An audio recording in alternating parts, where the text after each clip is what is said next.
among silingan, buntis manganak na. Tanang tao naghulat, murag pista.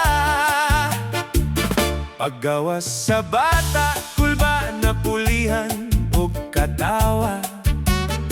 Kay ang ilong sa bata, puwerting pislata. Ang mama perting hilak, naglibog yun siya. Nganong murag na wala ang ilong aning bata. Pero mitubag nga malinawon si Lola. Ay susday, normal ragyod na sa ato. Ayaw ka bala kaday, okay ra kaayo na. Mga Pinoy bitaw, kasagara pislat yun ta.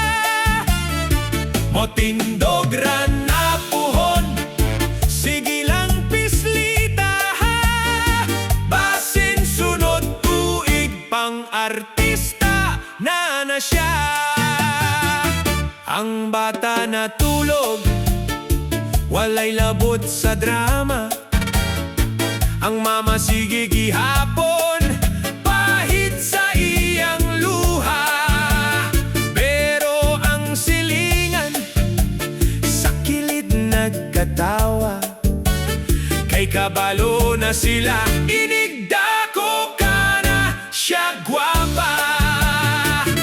Sa baryo, ing-ani gyud ang istorya, na ay hilak pero puno gihapon sa komedya. Kay bisan nun sa panghitsura ning bata, agugma sa ginikanan, pirmi gyud sobra-sobra.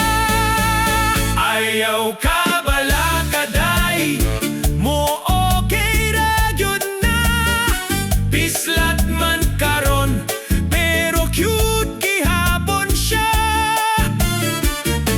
Sa tinuod lang, proud paganita. Kay Pinoy tatanan, mga wapog, gwapa.